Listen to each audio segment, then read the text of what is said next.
There's a city in Turkey that's done a lot for Syrian refugees.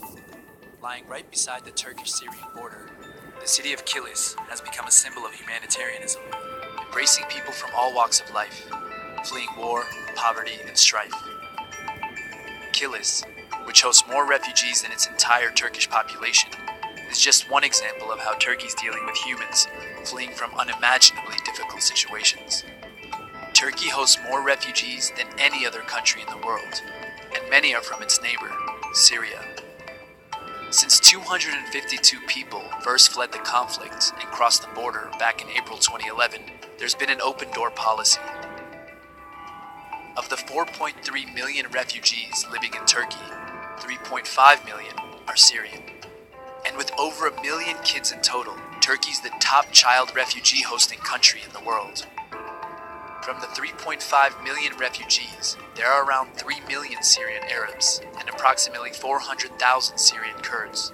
Turkey has also hosted other religious and ethnic minorities, including Christians, Yazidis, and Armenians.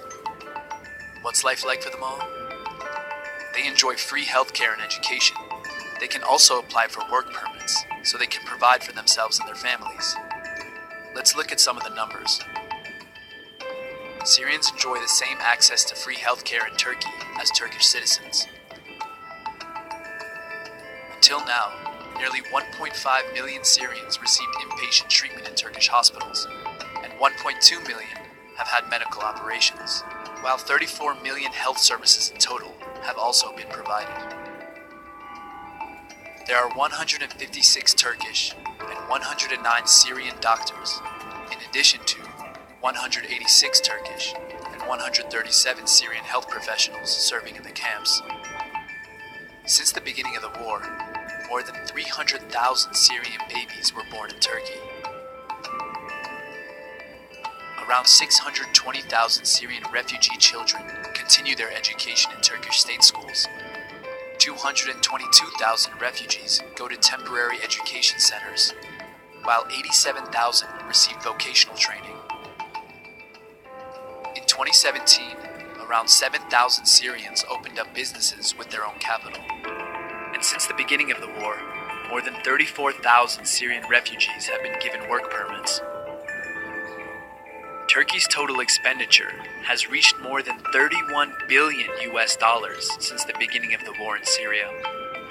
On a local governance level, municipalities across Turkey have allocated around $6.5 billion to help those in need.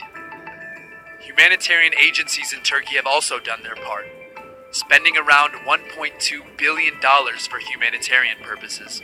Some of these include Turkey's own disaster relief agencies, such as the Turkish Red Crescent, AFAD, and the Turkey Diyanet Foundation.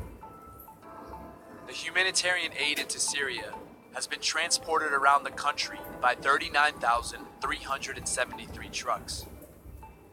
Another 18,305 trucks carrying UN humanitarian aid have also been transferred to Nusaybin, Onjupınar, and Cilvegözü camps. There's even a path to citizenship, if they want it. Since the start of the war, 55,798 Syrians have been granted Turkish citizenship. In 2017 alone, 44,800 Syrians became Turkish citizens. But for many, the dream is to simply return home. To that end, the Euphrates Shield and Olive Branch operations established a safe zone spanning more than 4,000 square kilometers.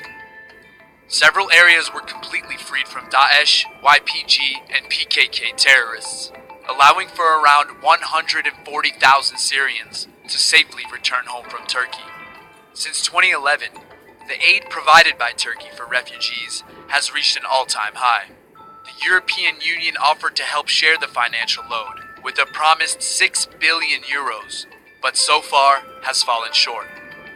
Despite this, Turkish naval patrols have helped stem the flow of migrants and refugees trying to cross the Aegean Sea, cutting the number of illegal crossings into Europe from 7,000 people a day to less than 1,000 a month, as part of the 2016 deal between Turkey and the EU.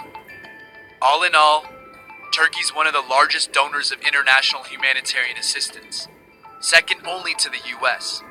However, if we take GDP into account, Turkey's aid surpasses the US 25-fold. So, isn't it time for the nations with more to stand with Turkey and do more?